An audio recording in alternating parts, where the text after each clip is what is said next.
In today's video, we're going to be talking about the new 120 Ritual Handcannon Malediction, and we're going to really cover a couple of things in this video. We're going to talk about what does this hand cannon have going for it, how does it stack up against the competition and its ease of use, and does Malediction kind of live up to the hype? There's a lot of hype, I feel like, around this hand cannon right now, kind of the opposite almost of kept confidence. A lot of people are excited about this hand cannon. I think a lot of people just like 120s in general, and there's a couple of things Malediction has that is unique about it that we're going to talk about today.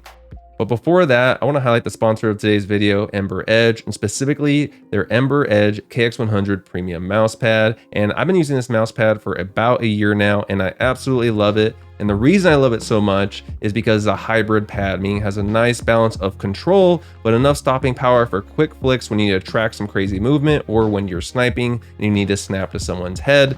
And the thing I also love about it is the comfort. You don't get the same comfort on a lot of other hybrid pads similar to the KX100. A lot of the other pads on the market are going to be rough and they're going to create discomfort over time. Not with the KX100. Is incredibly comfortable, uses premium materials, and I haven't had to clean it once, so it doesn't grab dirt or grime or anything along those lines.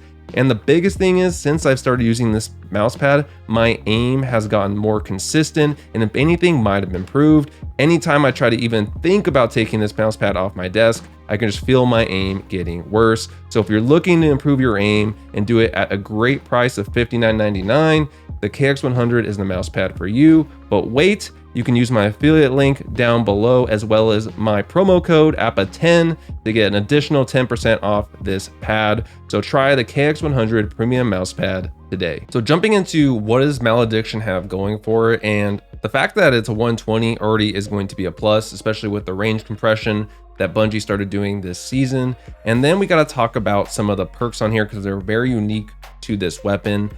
In some ways, and some of these are new perks as well. We have fluted barrel with the handling, and I'm not going to spend too much time on this other stuff, but biggest thing here is first thing, enlightened action. Dealing damage improves reload speed and handling, and this is huge because reload speed and handling typically on 120s are their biggest downfall or their worst stats in most cases. And so right here you have a trait that immediately is going to address those two pain points just by using the weapon, which I think is huge.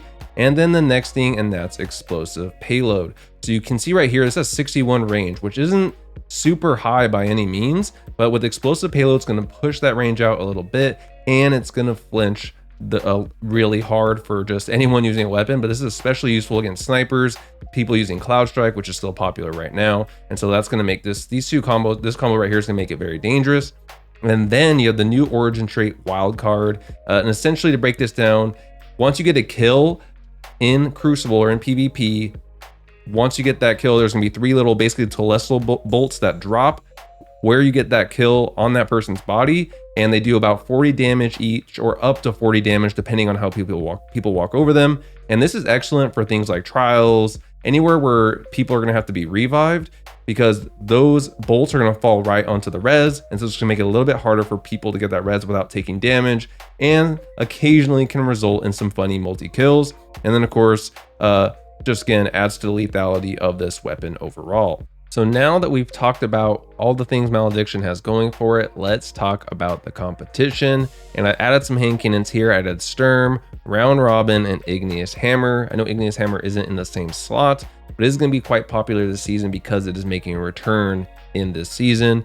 And so just looking at the stats here, starting with Sturm, you can already see you have a huge range advantage just at a base level, obviously with the Catalyst. And on top of that, you have increased stability and that handling. Again, none of this on Malediction stat-wise is showing with enlightened action active. So we don't know what those true stat values could be when we're doing damage, but we know they are probably a little bit higher. And then for Round Robin, you can see actually a huge advantage for Malediction when it comes to stability and handling. And I think overall, when you compare between Sturm and Round Robin, the Malediction, it is quite close. I think Sturm would probably still edge it out. Obviously with Round Robin, you're gonna get the higher base range overall, and Round Robin is still gonna be an excellent choice because it's also craftable. And when you add in Keep Away and the fact that you get kill clips, so you can 2-tap Guardians on certain resiliences, Round Robin is no question one of the best 120s in the game. But accessibility can be an issue as well with Round Robin, because to get that craftable version, you gotta grind, overall Neo Muna, and so there's a lot of barriers there for when it comes to round robin, but still an excellent option. And then of course we have Igneous Hammer, which is just a stat monster, and I think overall will still probably be the best 120 in the game when all is said and done. But I think between all these four, Malediction definitely holds its own because of Enlightened Action and because of Explosive Payload. I think if you take those two perks off, Malediction is absolutely garbage. And I think also what Malediction has going for it is the accessibility being a ritual weapon overall. And even if you look at our ADS start in terms of damage fall off, you do get a pretty generous amount of range with Malediction. You're sitting at 35 meters, and that's only outclassed by about 4 meters to 4 to 5 meters at the high end via Igneous Hammer. And so that's not counting the damage fall-off extension you get from Explosive Payload. And so I think overall Malediction actually probably competes a lot closer to some of these hand cannons than people might think. And it may in some ways feel a little bit better, especially when it compared to like round robin. And I think that's where Malediction is really going to shine for people that are not playing Warlock with Apathettic aspect and have some kind of handling boosting exotic or traits. Malediction is going to feel really great to those players. And then for other people maybe who have some of those perks or advantages like Apathettic aspect, round robin might be the better choice. But I think Malediction just at a base level, because of its perks competes quite well with some of the top 120 hand cannons. So we've talked about how Malediction stacks up against the competition. We've talked about what it's got going for it. Does this hand cannon live up to the hype? And I think my answer is a cautious yes or a tentative yes.